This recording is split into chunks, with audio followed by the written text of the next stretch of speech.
آپ کے علم میں ہوگا بھی پچھلے دنوں جو نجی چینل پہ بھی مسئلہ بنا ہے، انہوں نے ایک تو یزید والا مسئلہ اٹھایا کہ جی ڈاکٹر ذاکر نائک صاحب نے یزید کو رضی اللہ تعالیٰ عنہ کہا، اور دوسرا انہوں نے کہا جی کہ ذاکر نائک نے یہ کہا کہ جی آج کی تاریخ میں رسول پاک صلی اللہ علیہ وسلم بھی نعوذ باللہ مردہ ہو چکے ہیں اور ہم ان سے بھی نہیں مانگ سکتے، بلکہ انہوں نے کہا مان نہیں سکتے ان کو. چلو وہ شاید ان کی سلپ آف ٹنگ تھی.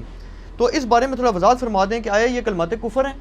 یزید کو رضی اللہ تعالیٰ عنہ کہنا یا رسول پاک صلی اللہ علیہ وسلم کو نعوذ باللہ مردہ کہنا، کیا کلمہ کفر ہے یہ؟ پہلی بات تو یہ ہے میرے بھائی کہ یہ آج کل جو کچھ ہمارے ٹی وی چینلز کے اوپر مذہبی منافرت اور تکفیری سوچ عام کی جا رہی ہے نا، پیمرا کو اور چیف جسٹس کو اس کا نوٹس لینا چاہیے.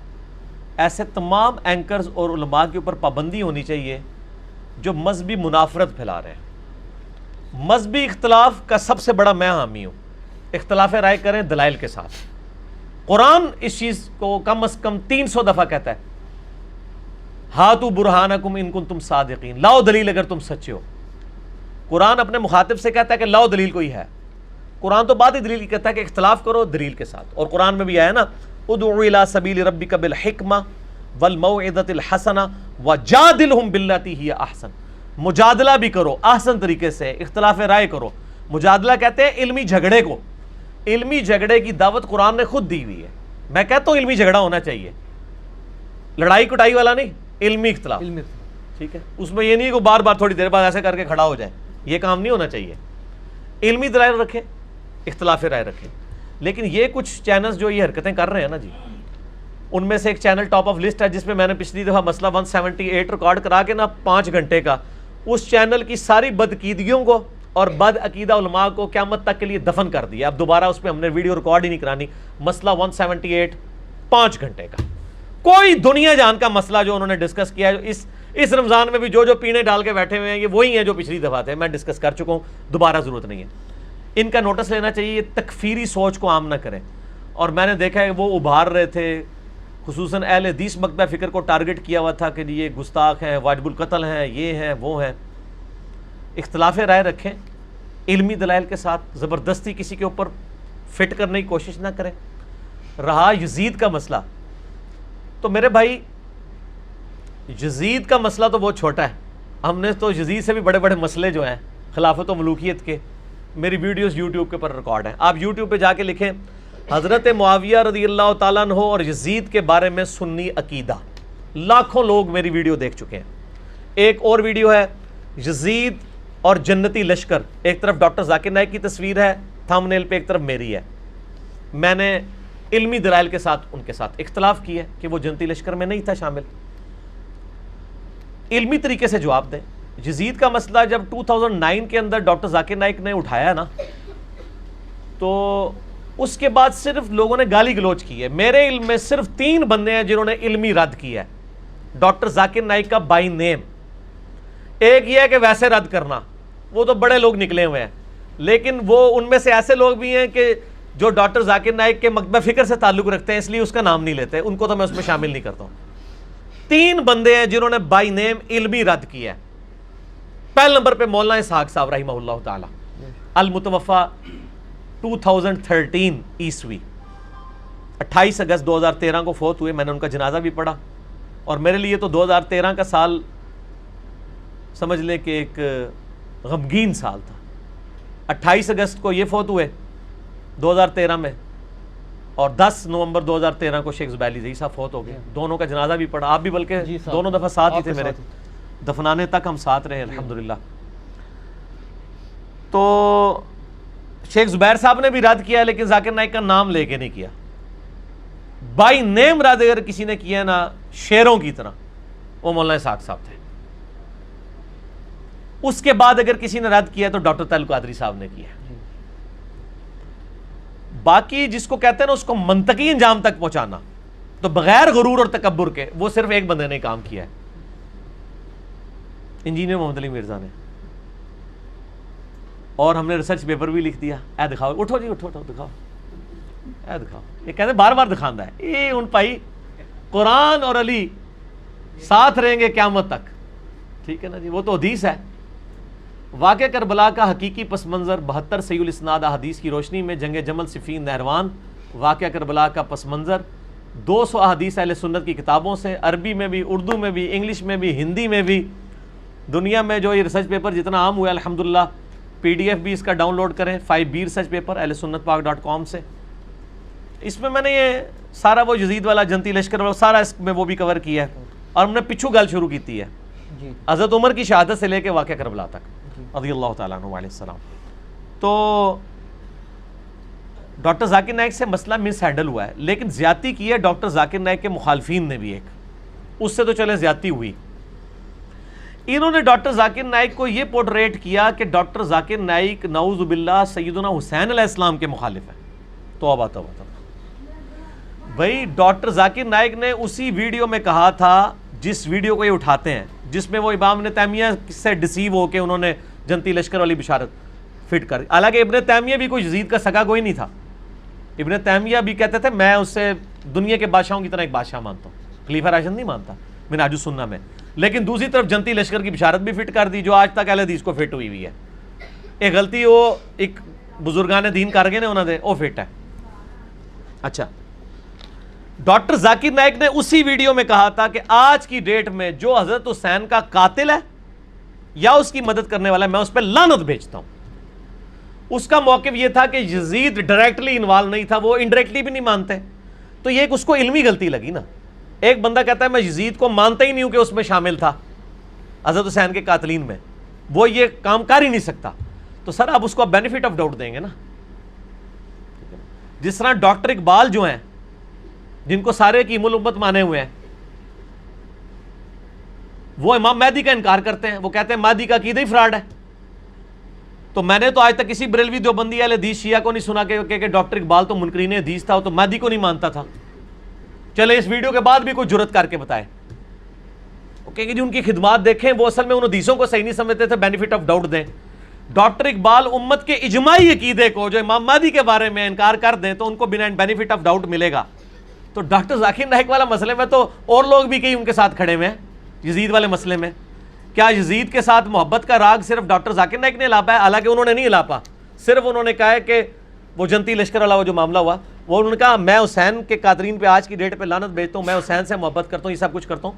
باقی ان سے جو کچھ چھوٹا والا معاملہ ہے وہ تو سر شروع سے چل رہا ہے. امام محمد غزالی جو سارے صوفیوں کے امام ہیں، سارے بزرگان دین کے ماننے والوں کے امام ہیں، المتوفا 505 ہجری. امام غزالی کی بزرگی پہ تو کسی کو شک نہیں ہے. امام غزالی نے احیاء العلوم میں لکھا ہے کہ یزید کا نہ قاتل حسین ہونا ثابت ہے اور نہ یہ ثابت ہے کہ اس نے حضرت حسین علیہ السلام کے قتل کا کبھی حکم دیا ہو. اور انہوں نے کہا اس کی وجہ سے جو لوگ یزید کو برا بھلا کہتے ہیں وہ زیادتی کر رہے ہیں، جو یزید پہ لعنت بھیج رہے ہیں وہ غلط کر رہے ہیں. اور انہوں نے تو یہاں تک کہا ہے کہ جو یزید پہ لعن تان کرتے ہیں لعنت ان کے اوپر پڑے، کیونکہ لوٹتی ہے ان کے اوپر، کیونکہ وہ ناحق ایک بندے کے اوپر لعنت کر رہے ہیں. تو اس وقت جتنے لوگ یزید کے خلاف بول رہے ہیں نا، ان کے جو بزرگان دین امام غزالی ہیں نا وہ ان کو لعنتی سمجھتے ہیں یزید کے خلاف بولنے والوں کو. تو اب میں ان لوگوں سے جو ٹی وی چینل پہ آ کے کہتے ہیں ڈاکٹر ذاکر نائک نہیں ہے، ڈاکٹر ذاکر نالائق ہے، وہ آپ کے پنڈی کے ایک مفتی صاحب ہیں، نام نہیں میں لیتا، سب کو پتہ چل جائے گا. وہ کہتے ہیں ڈاکٹر ذاکر نالائق.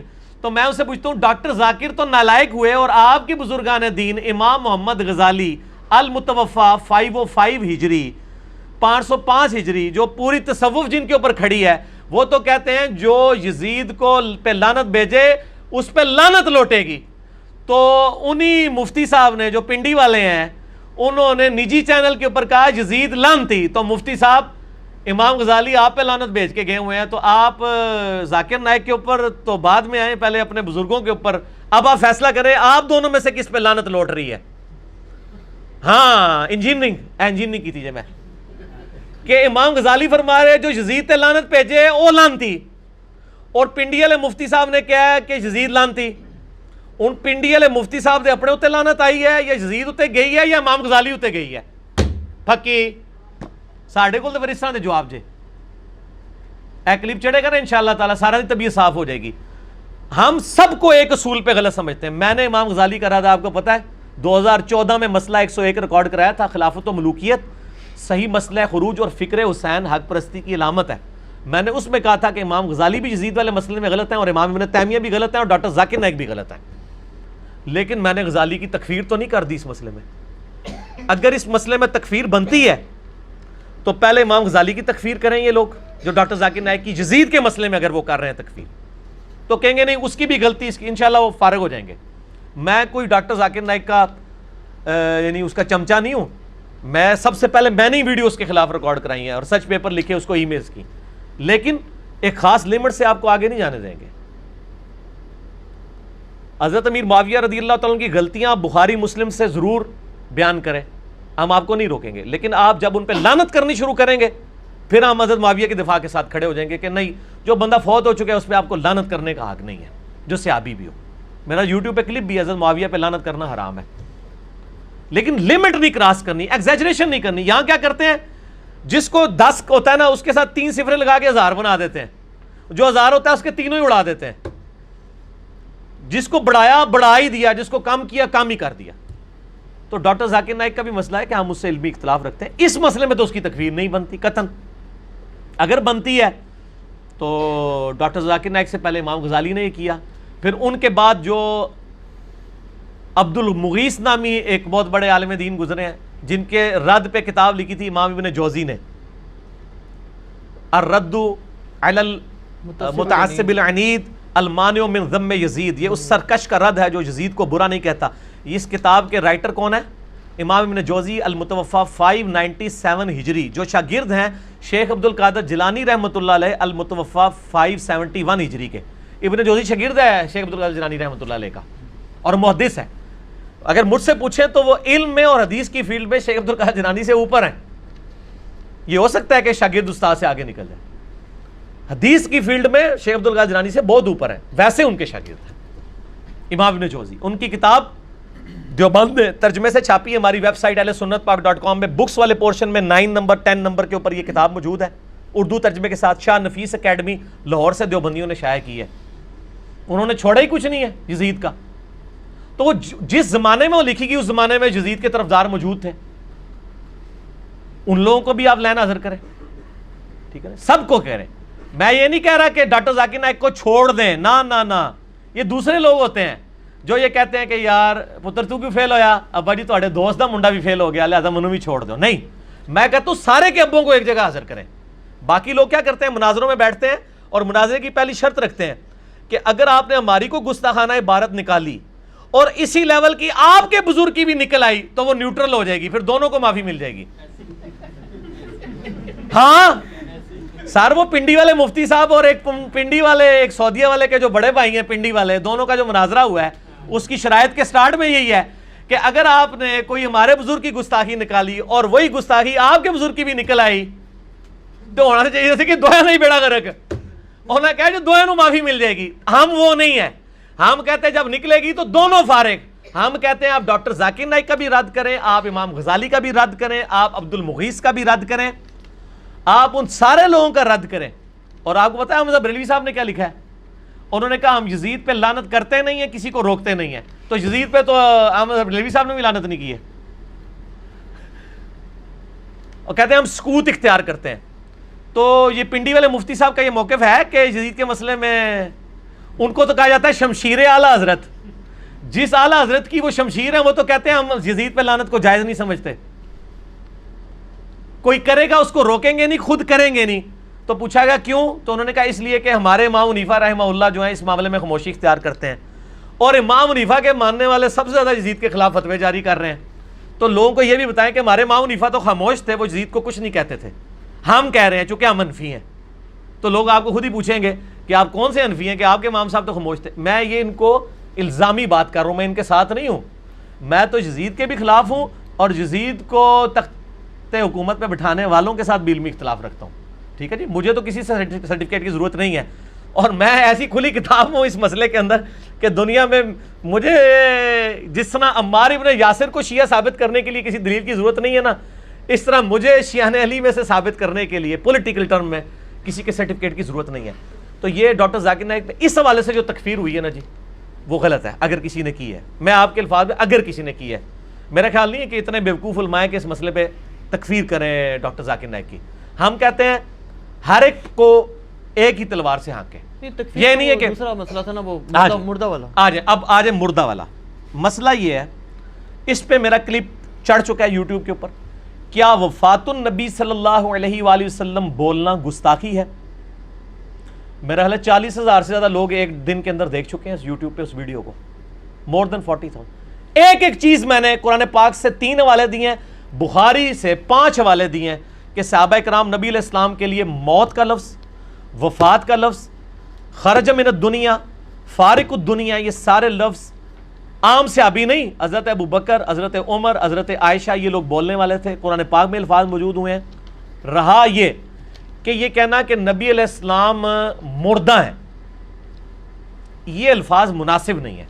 اس کی بجائے یہ لفظ استعمال کرنا چاہیے کہ نبی صلی اللہ علیہ وآلہ وسلم کو موت آ گئی ہے, آپ صلی اللہ علیہ وآلہ وسلم فوت ہو چکے ہیں, آپ صلی اللہ علیہ وآلہ وسلم اس دنیا سے جا چکے ہیں, اب آپ صلی اللہ علیہ وسلم قبر مبارک میں برزخی حیات کے ساتھ زندہ ہیں. اور ڈاکٹر ذاکر نائک کو نبی علیہ السلام کی قبر مبارک کی حیات کا انکار نہیں کرتے ہیں.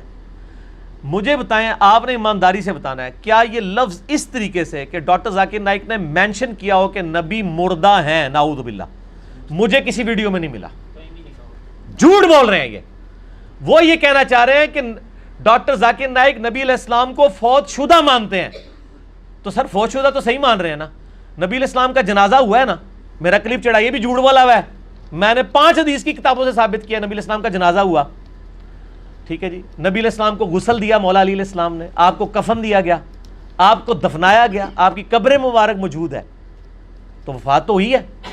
رہا وہ جو قرآن میں ہے وَلَا تَقُولُوا لِمَن يُقْتَلُ فِي سَبِيلِ اللَّهِ أَمْوَاتٌ, جی ہاں, یہ بات کہ جو اللہ کی راہ میں مارے جائیں انہیں مت کہو کہ وہ مردہ ہیں. اموات کا لفظ ہے نا, بالکل مت کہو. دوسری جگہ قرآن خود کہہ رہا ہے کل نفس ذائقۃ الموت. اچھا, خود قرآن کہہ رہا ہے نبی علیہ السلام کے بارے میں وما محمد الا رسول قد خلت من قبلہ رسل افئن مات. موت کا لفظ نبی علیہ السلام کے لیے خود استعمال کر رہا ہے اللہ تعالیٰ. او قتل, یا قتل ہو جائیں, شہید کا لفظ بھی نہیں. یا میرا کلپ دیکھ لیں, میں نے ان کے 14 طبق نہیں 28 طبق روشن کر دیے, بلکہ 1400 طبق روشن کر دیے. 1400 سال میں اگر کہیں تھے نا طبق ان کے. میری بات مکمل ہونے دیں, بیچ میں نہ ٹوکا کریں, کیونکہ میں خبریں نہیں پڑھ رہا ہوتا. اس وقت جو اللہ کی تائید مجھے حاصل ہے نا, جو کچھ میرے دل میں آ رہا ہے میں وہ بیان کر رہا ہوں. میں نے کوئی رٹا نہیں مارا ہوا, نہ یہ کوئی فیبریکیٹڈ انٹرویو ہوتا ہے میرا کوسچن آنسر سیشن. اس لیے بیچ میں نہیں ٹوکنا, جب تک میں خاموش نہ ہو جاؤں اس وقت آپ نہ بولیں بیچ میں. تو موت کا لفظ تو خود استعمال کیا. اب قرآن کس موت کی مخالفت کر رہا ہے؟ بیسیکلی کافر یہ کہتے تھے کہ یہ صحابہ جب شہید ہو رہے تھے نا, وہ کہہ رہے تھے دیکھو جوانی میں مر گئے, بچے چھوڑ گئے. اللہ نے فرمایا یار ان کو مردہ مت کہو, وہ اللہ کے لیے مرے, اللہ نے ان کو ایک اور زندگی دے دی ہے. یہ کافروں کو یہ بات بتائی گئی تھی کہ جو اللہ کی راہ میں مارے جائیں ان کو مردہ مت سمجھو, تم ان پہ افسوس کر رہے ہو, مر گئے, بچے چھوڑ گئے, بیویاں بیوہ ہو گئیں, خاندان اجڑ گیا. نا نا, اللہ نے ان کو بہت بڑی زندگی دے دی ہے. باقی اگر اس کا کوئی یہ مطلب لے کہ دنیاوی اعتبار سے وہ مردہ نہیں تھے, اگر وہ مردہ نہیں تھے تو ان کی بیویوں نے نکاح کیوں کیے ہیں بعد میں؟ ام سلمہ کا جب خاوند فوت ہوا ہے تو اس نے نبی علیہ السلام کے ساتھ شادی کیوں کر لی ہے؟ امہات المومنین میں سے ہے نا, خاوند کو مردہ ہی مانا ہوا ہے نا. زندہ بندے کی بیوی کسی دوسرے کے ساتھ شادی کرتی ہے؟ مانا ہوا ہے نا. نبی علیہ السلام کی بیویاں کو جو دوسروں سے شادی کی نہیں ہے, اس کی ریزن یہ نہیں ہے کہ نبی علیہ السلام کی مبارک زندگی ہے, نہیں, اس کی ریزن قرآن میں آئی ہے النبی اولا بالمؤمنین من انفسہم وازواجہ امہاتہم. نبی کی بیویاں امت کی مائیں ہیں, چونکہ ماں کے ساتھ نکاح نہیں ہو سکتا اس لیے وہ نکاح منع ہے. ورنہ کیا نبی علیہ السلام کی وفات کے اوپر ان کی بیویوں نے سوگ نہیں کیا؟ سر سوگ کیا نا. حتیٰ کہ مسلم شریف میں آتا ہے کہ امہات المومنین نے اپنے بال بھی چھوٹے کرا کے کندھے تک کروا دیے تھے کہ ہمارا تو خاوند مر گیا, ہم تو زینت ہی نہیں کر سکتے کسی کے لیے. امہات المومنین تو پوری زندگی سوگ میں رہی ہیں حضور کی وفات کے بعد. تو سوگ جو ہے وہ فوت شدہ کا ہوتا ہے یا زندہ بندے کا؟ نام ذکر کرتے تھے رونا شروع کر دیتی تھی. دنیا سے تو فوت ہوئے ہیں نا. بخاری مسلم سے میں نے ثابت کیا ہے کہ حضرت ابو بکر صدیق کا جو پہلا خطبہ ہے بخاری کے اندر کتاب المغازی چیپٹر میں, انہوں نے آگے قرآن کی آیت پڑھی ہے انکا میت و انہم میتون, بے شک اے نبی تمہیں بھی موت آنی ہے, تمہارے مخالفین کو بھی موت آنی ہے. پھر پڑھا وما محمد الا رسول, محمد تو نہیں مگر اللہ کے رسول. اگر یہ فوت ہو جائیں یا جنگ میں شہید کر دیے جائیں, شہید تو میں ترجمہ کر رہا ہوں, وہاں تھا موت آ جائے یا قتل کر دیے جائے, کیا دین چھوڑ دو گے؟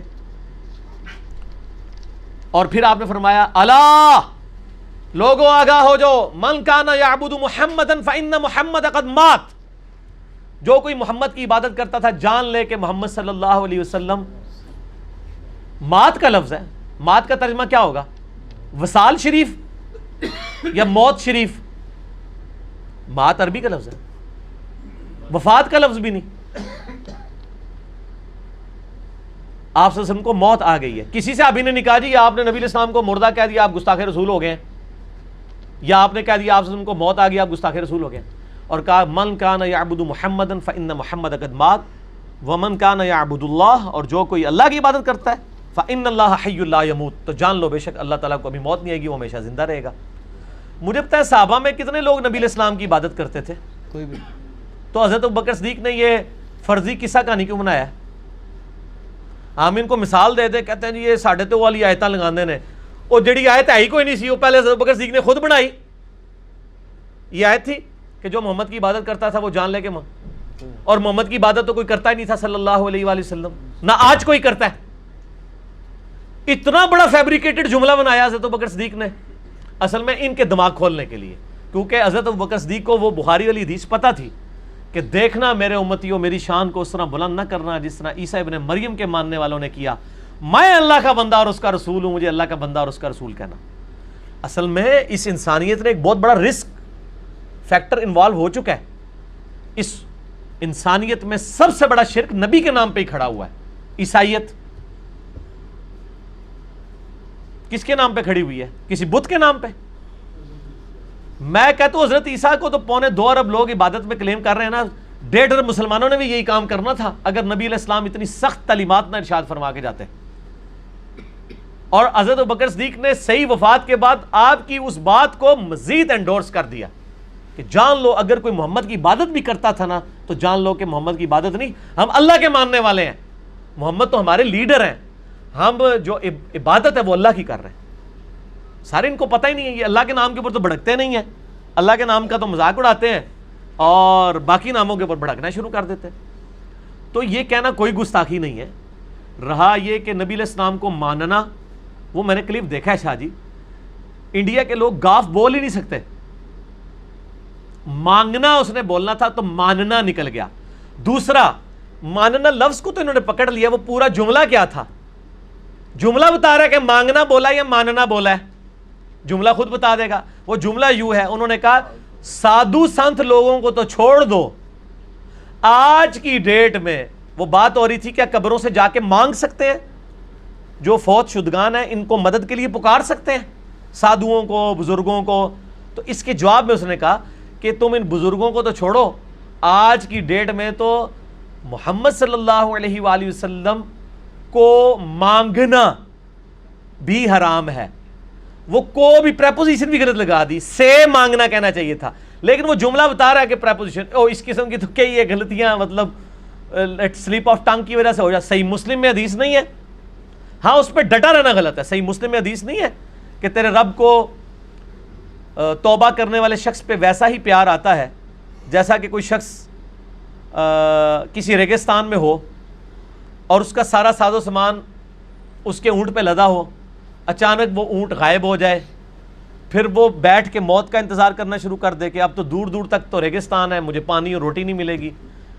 اس کی آنکھ لگ جائے، اچانک کھلے، پھر اونٹ سامنے ہو اور وہ اتنا خوش ہو کہ اے اللہ میں تیرا بندہ تو میرا رب، یہ وہ کہنا چاہے لیکن زبان لڑکھڑا جائے اور الٹ الفاظ نکل جائیں کہ اے اللہ تو میرا بندہ میں تیرا رب، یعنی اس کی خوشی کی انتہا نہ رہے، اس کی زبان لڑکھڑا جائے. اس شخص سے زیادہ اللہ کو خوشی ہوتی ہے جب کوئی شخص اللہ کی طرف توبہ کرتا ہے. سبحان اللہ. اللہ تعالیٰ تو حمد و مائل و کرم ہے. یہ مثال آپ صلی اللہ علیہ وسلم نے بیان کی زبان کے لڑکھڑانے کی، لیکن اس کی دلیل کے اوپر جو صوفیاء کے شطیحات ہیں نا، جو یہ کہتے ہیں صوفیاء نے بھی جو بولے ہیں نا وہ سارے گستاخانہ جملے، وہ نبی علیہ السلام کے بارے میں نہیں بولے ہوئے ہیں، صرف وہ صحابہ کے بارے میں بھی بولے، اللہ کے بارے میں بھی بولے، سب کے بارے میں بھی، اور بار بار بولے اور کتابوں میں بھی بار بار چھاپے. ایک بار کسی کا نکل جانا اور ہے، مثلا میری زبان سے نکل گیا، جس طرح نکل گیا وہ دجال کی بجائے کافر نکل گیا، تو مجھے ایک بندے نے توجہ دلائی کہ آپ نے کافر کہنا تھا، میں کہوں میں نے ٹھیک ہے، میں ہوں بھی کہاں گا، دوبارہ کہاں گا. حالانکہ یہاں تو پھر بھی کوئی مسئلہ نہیں، دونوں کا مطلب ہی ہے کہ ہے. لیکن ایک بندے سے زبان کی لغزش کی وجہ سے نکل گیا تو میرا بندہ میں تیرا رب، اور آپ اس کو کہتے ہیں میرے بھائی آپ نے غلط کہہ دیا، وہ کہے گا مجھے تو پتہ نہیں چلا، اچھا میں اب دوبارہ ریپیٹ کرتا ہوں. وہ یہ تو نہیں کہے گا میں دوبارہ بار بار ریپیٹ کروں گا، ایسے تو نہیں کرے گا نا. تو ڈاکٹر ذاکر نائک کو جب یہ پوائنٹ آؤٹ کیا گیا، اس نے ریٹن میں یہ جمع کروایا، سرکار لوکل تھانے میں اس نے ریٹن میں جمع کروایا کہ میں نے یہ بولنا تھا، یہ نکل گیا. لیکن یہ لوگ معاف کرنے کے لیے تیار نہیں ہیں. اور دوسری طرف ان کے بزرگوں کی گستاخانہ عبارتیں یہ خود چھاپ رہے ہیں، ہم نے ہائی لائٹ بھی کر دی ہیں، ان کی پرنٹنگ بند نہیں کر رہے ہیں. اپنی منجی سارے ڈنڈا کو نہیں وہ پھیردا، چوتھے ملے بڑے ہوئے ہیں چیلنجنگ کر دینے ہو، ساڑھے نل چار کر لو، یہ کر لو وہ کر لو. میں کہتا ہوں آپ چیلنج کریں اپنے ان بزرگوں کی کتابوں کو چھاپنے والوں کو جن میں گستاخانہ عبارتیں، آپ دوسرے محلے میں بیٹھے ہیں ان کو چیلنج نہ کریں، غلطی علمی طریقے سے ہائی لائٹ کریں. ڈاکٹر ذاکر نائک نے جو یہ مانگنے کا لفظ تھا وہ ماننا نہیں، اس نے بولا تھا مانگنا کہا تھا. تو نبی علیہ السلام سے آج کی ڈیٹ میں مانگنا، آپ صلی اللہ علیہ وآلہ وسلم کو مدد کے لیے پکارنا، اس نے کیا کہا تھا؟ حرام ہے. ڈاکٹر ذاکر نائک نے، میں کہتا ہوں یہ نبی علیہ السلام کی گستاخی ہے. اصل میں اس کو الفاظ کا چناؤ نہیں آتا. اب میں جو لفظ کر رہا ہوں نا یہ صحیح جا کے فٹ ہوگا. حرام کی وجہ سے تو وہ آپ کو پتہ ہے توحید کے نام سے ہی ان کو چیڑا ہے اس پارٹی کو، کہتے ہیں دیکھ لو نبی کا گستاخ ہو گیا ہے. ہم آپ کو بتاتے ہیں آپ نبی علیہ السلام کے گستاخ ہیں جو نبی علیہ السلام سے آپ مانگ رہے ہیں، حالانکہ ہمارے نبی علیہ السلام ہمیں یہ تعلیم دے کے گئے ہیں کہ ہر مشکل اور پریشانی میں اللہ سے مانگنا ہے. آپ نبی علیہ السلام سے مانگ کر رسول اللہ کے بہت بڑے گستاخ بن رہے ہیں، کیونکہ آپ کی تعلیمات کے خلاف ہے. آپ نے کہیں تعلیم فرمایا کہ میری قبر مبارک پہ آ کے مجھ سے مانگ لینا؟ صحیح بخاری میں 1010 نمبر حدیث ہے. نبی علیہ السلام کی وفات کے بعد حضرت عمر کے دور میں جب قحط پڑ گیا، سیدنا عمر نے دعا کی، انا کننا نتوسل الیک، اے اللہ، اے بخاری شریف. یہ دکھانے کی نہیں دکھانی نہیں ہے، سر میں بتا رہا ہوں یہ پڑھی ہوئی نہیں ہے، پڑھی ہوئی ہے. اب میں اس میں سے وہ بخاری شریف چونکہ میرے سامنے ہے، میں 1010 نمبر حدیث کھول بھی لیتا ہوں کہ حضرت عمر کا کیا عقیدہ ہے کہ آج کی ڈیٹ میں نبی علیہ السلام سے مانگنا چاہیے کہ نہیں مانگنا چاہیے. ہاں جی، اللہم انا کننا نتوسل الیک بنبینا صلی اللہ علیہ وآلہ وسلم. قحط پڑ گیا، حضرت عمر نبی علیہ السلام کے چچا عباس ابن عبد المطلب کو لے کے نکلے اور کہا اے اللہ جب تک تیرے نبی ہم میں موجود تھے پہلے پہل ہم ان کو تیری بارگاہ میں توسل کے طور پر پیش کرتے تھے. اور توسل کا مطلب کیا کہ ان کی دعا کی برکت سے بارش نازل ہوتی تھی. فتسقینا، تو ہم پہ بارش برسا دیا کرتا تھا. وَإِنَّا نَتَوَسَّلُ إِلَيْكَ بِعَمِّ نَبِيِّنَا، اب ہم نبی صلی اللہ علیہ وآلہ وسلم کے چچا کو توسل کے طور پر لے کے آئے ہیں. حضرت عباس کو ساتھ لے کے گئے تھے. فسقنا، پس ہم پہ بارش نازل فرما. قال، حضرت انس ابن مالک کہتے ہیں فیسقون، تو ان کے اوپر بارش نازل ہو جایا کرتی تھی. حضرت عمر کو پتہ کیا چاہیے تھا؟ وہ یہ کہتے کہ اے اللہ جب تک تیرے نبی ہم میں موجود تھے ہم ان کو لاتے تھے، اب ہم نبی علیہ السلام کی قبر مبارک پہ آئے ہیں. یا رسول اللہ صلی اللہ علیہ وآلہ وسلم جب تک آپ قبر مبارک سے باہر تھے آپ ہمارے لیے دعا کرتے تھے، اب ہم آپ کو قبر پہ پکارتے ہیں، آپ اللہ کے حضور ہمارے لیے دعا کریں تاکہ اللہ تعالیٰ ہم پہ بارش نازل فرمائے. یہ جو فارمولہ آج ایک خاص پارٹی نے، ایک فرقے نے اپنی پبلک کو سکھایا ہوا ہے، حضرت عمر کو یہ فارمولہ نہیں آتا تھا. حالانکہ حضرت عمر وہ صحابی ہیں کہ بخاری مسلم میں آتا ہے صلح حدیبیہ کے موقع پر جب پانی کم پڑ گیا اور ساری طرف سے وہ ایک پیالہ جمع کیا گیا تو حضرت عمر ہی وہ تھے جنہوں نے نبی علیہ السلام سے کہا تھا یا رسول اللہ اپنے مبارک ہاتھ اس میں ڈالیں تاکہ اس سے چشمے جاری ہوں. نبی علیہ السلام نے ایک پیالے میں ہاتھ ڈالا. جابر بن عبداللہ کہتے ہیں 1500 صحابہ نے پانی پیا، جانوروں کو پلایا، سٹور کر لیا، اور اللہ کی قسم ہم 1,00,000 بھی ہوتے تو وہ پانی اس سے بھی زیادہ تھا. حضرت عمر یہ کام کروا چکے تھے. تو میرا خیال ہے سب سے بیسٹ پرسنالٹی تھی حضرت عمر کہ وہ ایک پیالہ اٹھاتے، قبر رسول پہ جاتے اور کہتے یا رسول اللہ اپنا ہاتھ مبارک باہر نکالیں، اس پیالے میں رکھ دیں، امت کو سیراب کر دیں. یہ لا کے جعلی روایتیں مصنف ابن ابی شیبہ سے، جی ایک بدو آ گیا، عرابی آ گیا، اس میں عامش مدلس عن سے روایت کر رہا ہے. وہ جعلی روایتیں ایک دور کی کتابوں سے پیش کر رہے ہیں. اور خلیفہ راشد کا عمل صحیح بخاری کے اندر موجود ہے جو پوری امت کو عقیدہ بتا رہا ہے، وہ لیتے ہی نہیں ہے. ہمارا عقیدہ حضرت عمر والا ہے. ان کو تو وسوسہ بھی نہیں آیا کہ میں جا کے قبر مبارک پہ کہوں یا رسول اللہ میں نے تو یاد ہوگا آپ کو میں نے صلح حدیبیہ کے موقع پہ بھی آپ سے یہ چشمے جاری کروائے تھے، آپ مہربانی فرمائیں. لیکن نہیں، آپ ذرا دیکھ لیں وہ فضائل اعمال کے اندر بھی تبلیغی جماعت کی کتاب اور فیضان سنت دعوت اسلامی کی کتاب بریلوی دیوبندی دونوں نے اپنی کتاب میں لکھا ہے کہ حضور کی وفات کے 550 سال بعد شیخ احمد رفاعی نے آگے قبر رسول پہ شعر پڑھے تو نبی علیہ السلام نے قبر مبارک سے ہاتھ باہر نکال دیا. کتنا بڑا جھوٹ ہے. اما عائشہ کے لیے تو ہاتھ نہیں نکلا، سیدہ فاطمہ کے لیے تو ہاتھ نہیں نکلا جب اما عائشہ جمل کے لیے گئی ہیں. بعد میں جو شرمندہ ہوئی اس وقت نبی علیہ السلام روک لیتے. یہ سب جھوٹ فیبریکیٹڈ واقعات ہیں. بالکل آج کی ڈیٹ میں نبی علیہ السلام کیا کسی بھی فرشتے سے، کسی بھی مرے ہوئے بندے سے، چاہے وہ کوئی نبی ہو، فرشتہ ہو، فرشتے کو خیر بیچ میں سائڈ پہ کر دیں، کوئی جن ہو، کوئی بزرگ ہو، اس سے مانگنا گستاخی ہے نبی علیہ السلام کی شان میں، کیونکہ نبی علیہ السلام نے یہ تعلیم نہیں فرمایا. اچھا اب میں اجازت دو. اور اس کے اوپر میرا ڈیٹیل لیکچر ہے. مسئلہ نمبر 3، دعا صرف اللہ ہی سے. جتنے دھوکے انہوں نے دیے ہوئے اس پہ ان کے جواب آپ نے مجھ سے نہیں لینے، کیونکہ وہ 1.5 گھنٹے میں نے دیے ہوئے ہیں. اور میرا ریسرچ پیپر ہے دعا صرف اللہ ہی سے، ahlsunnatpak.com سے ڈاؤن لوڈ کریں. اور اسی کی ایکسٹینشن ہے وسیلہ اور توسل کے صحیح احکام و مسائل. وسیلے کو ہم بھی مانتے ہیں لیکن آپ والا وسیلہ نہیں، حضرت عمر والا وسیلہ جو انہوں نے بتایا وسیلے کا مطلب کیا ہے.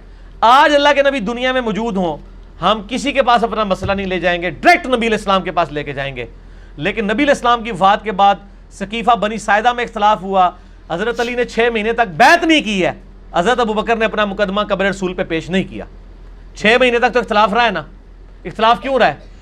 1 منٹ میں حل ہو سکتا تھا، قبر رسول پہ جا کے فیصلہ کروا لیتے. ان کے دماغ میں بھی نہیں تھا کہ نبی علیہ السلام سے یہ کمیونیکیشن ہو سکتی ہے.